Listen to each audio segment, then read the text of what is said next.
My journey began with a dream of Africa. Not the one from headlines, but the one alive with warmth and stories. I imagined a place where every sunrise brought new colors, and every street corner held a secret waiting to be discovered. Senegal called to me, and with hope and a backpack, I landed in Dakar. The moment my feet touched the tarmac, I felt a surge of excitement and nervous anticipation, as if I was stepping into a story much bigger than myself. The air was thick with sea and spice, the city pulsing with energy. The scent of salt and pepper mingled with the distant sound of waves, and the city seemed to hum with possibility. Stepping out of the airport, I was swept into a world of color and sound, vivid buses, bright fabrics, and the music of daily life all around me.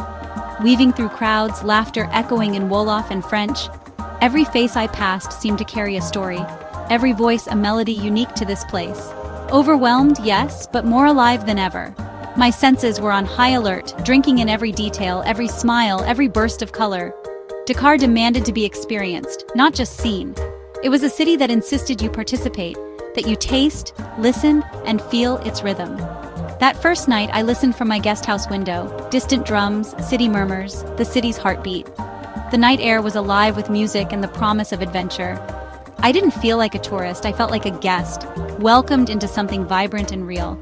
Sharing a meal, exchanging stories, I was invited into the heart of Senegalese hospitality. The anticipation for the days ahead was pure joy.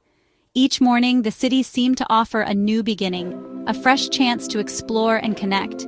I promised myself to stay open, to let go of expectations, and to be present in every moment. I wanted to let the city shape me, to let its stories become part of my own. In Dakar, even a trip to the shop was an adventure. A smile from a stranger, a true connection. Every interaction felt meaningful, every exchange a small window into local life. This journey wasn't about checking off sites, it was about letting Senegal's story become part of my own. I wanted to listen, to learn, and to let the city's spirit guide me. The wonder of travel is seeing with new eyes, letting the unfamiliar transform you. Every custom, every tradition, was an invitation to grow and to understand. I was ready to embrace whatever Senegal had to share. Whether it was a festival, a meal, or a simple greeting, I wanted to say yes to it all. The city's pulse was strong, and I was eager to match its rhythm. The music, the movement, the laughter, it all pulled me in. Every sense was awake, every moment a discovery. The taste of spicy yassa, the feel of woven cloth, the sound of drums at dusk, each experience was a gift. I knew this trip would change me. Standing by the ocean, I felt the world open up, full of possibility. The magic was in the unknown, and I was ready to dive in. Every step forward was a step into a new story, a new adventure. Dakar was more than a destination. It was the beginning of a new chapter. The city was a living, breathing invitation to grow, to change, and to belong. I was here, present, and open to everything. The city welcomed me, and I welcomed the journey ahead. The adventure had truly begun. With every breath, I felt more connected to this place and its people, and I couldn't wait for what was next. The road ahead was wide open, and my heart was ready for every moment to come. Dakar moves to its own beat. Music, markets, and people in constant motion. The city pulses with a vibrant energy that's impossible to ignore, a rhythm that draws you in from the moment you arrive. Tailors work on sidewalks, women balance baskets with grace, children's laughter fills the air. Every corner is alive with activity, each person adding their own note to the city's symphony. I wandered for hours, letting the city's energy wash over me. The sights, sounds, and scents blended together, creating a sensory tapestry unique to Dakar. Strangers greeted me with bonjour and salam alaikum, always with a smile. Their warmth made the city feel welcoming, even to a newcomer. Learning Nanga Def, how are you, made me feel part of the community. Each new word was a bridge, connecting me to the people around me.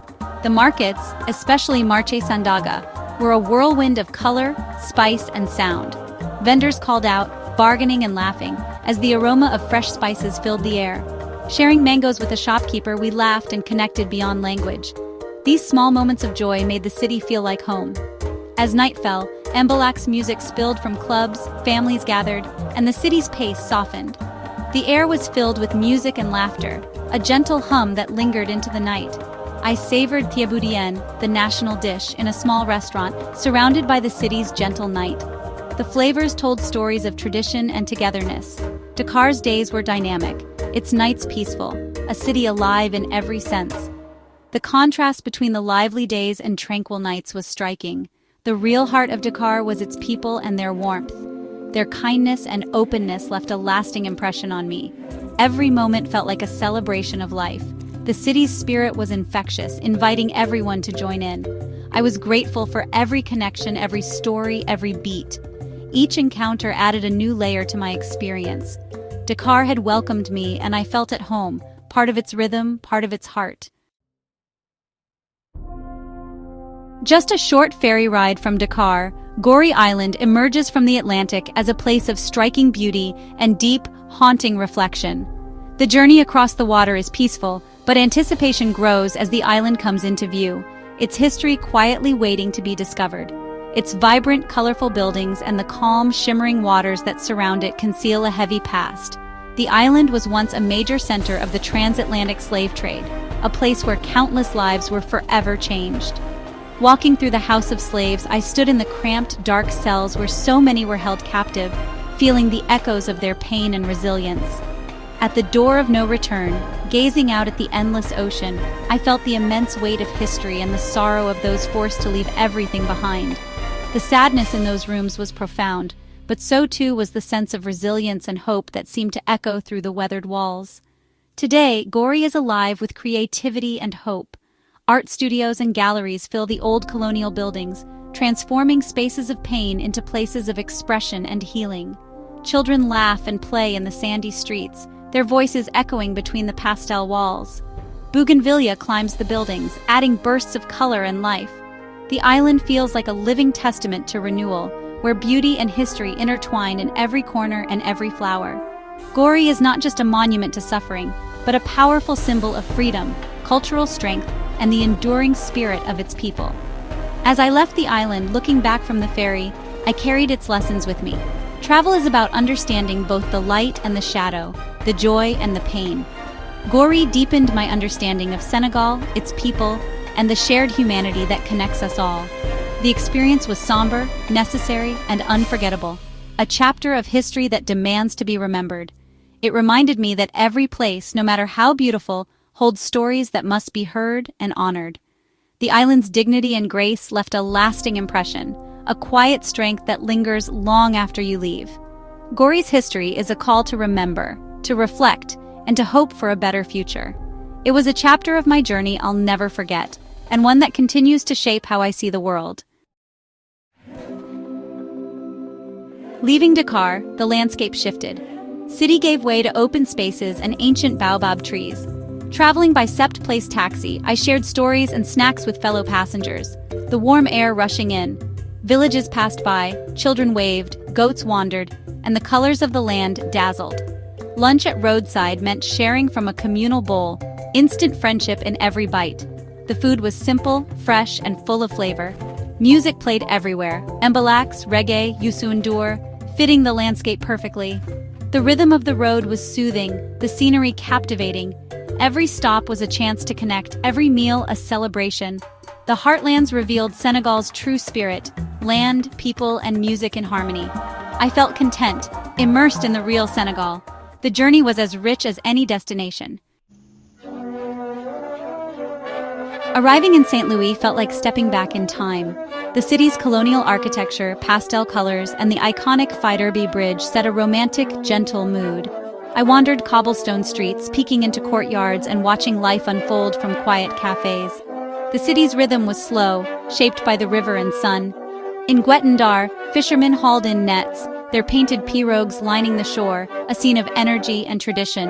The air was filled with the sea and the sounds of hard work. As evening fell, jazz drifted from clubs, and the city glowed gold in the sunset. St. Louis was a city of poets, musicians, and history, its charm undeniable. It was a peaceful pause in my journey, a place for reflection. The city's beauty and spirit lingered with me. St. Louis was a living memory of Senegal's past and present. Just outside St. Louis, the Langue de Barbarie National Park is a haven for birds and beauty. I explored by pirogue, gliding past pelicans, flamingos, and cormorants. The river on one side, the Atlantic's roar on the other, a meeting of calm and wild. Walking the dunes, I felt small before nature's power. The park's mangroves and wetlands sustain local fishing communities, a delicate, vital balance. My guide's passion for this place was inspiring, his knowledge deep. As the sun set, the sky blazed orange and purple, birds settling for the night. The experience was both tranquil and exhilarating. Langue de Barbarie revealed Senegal's wild side, its natural wonders. It was a memory of awe and connection. Nature and people intertwined, each shaping the other. This peaceful afternoon would stay with me forever. The final leg took me inland, into the Lompoul Desert, a world of sand and silence. The landscape shifted to rolling orange dunes, the air dry and still. Arriving at a desert camp, I was struck by the profound quiet. As the sun set, the dunes glowed red and the sky exploded with color. Around the campfire, drums and songs filled the night. Lying under a sky ablaze with stars, I felt deeply connected to the universe. The Milky Way stretched above, the silence complete. The desert was more than a place. It was a feeling of peace and reflection. The simplicity and beauty were overwhelming. It was the perfect conclusion to my journey. The desert's magic was ancient and unforgettable. I left with a sense of gratitude and wonder. Lompoul was a soul-stirring finale. If one word defines Senegal, it's teranga, hospitality that goes beyond welcome. It's a way of life, a belief that every guest is a gift. I felt teranga everywhere, in shared meals, friendly greetings, and open doors. In a village, a family invited me for tea. No common language, just smiles and ataya. That simple kindness was pure teranga. I saw it in markets, taxis, and daily life. People looking out for each other. Teranga is about connection, generosity, and slowing down to share. It's the soul of Senegal and its greatest gift. The landscapes and food were wonderful, but the people made the journey unforgettable. Their kindness and spirit left a mark on my heart. Teranga isn't just a word, it's a feeling I'll carry forever. Senegal shared its world with me, and I was truly welcomed. That spirit is what I'll remember most. My journey from Dakar's shores to the desert silence was ending. Gratitude filled me for every sight, sound, and taste. Senegal's diversity, from Goré's history to Langue de Barbarie's beauty, became part of my story. I learned about resilience, connection, and the joy of discovery. Travel is about more than places. It's about people and perspective. Senegal opened my eyes and heart, teaching me the value of kindness and belonging. These are the true souvenirs of travel. I hope you're inspired to seek your own adventures. Step out, be curious, connect. The world is waiting, full of stories and surprises. As my plane left, I knew this wasn't goodbye. Just see you later. There's so much more to explore, so many stories to hear. This journey lit a fire to keep discovering. Thank you for sharing this adventure. Until next time, keep dreaming and exploring.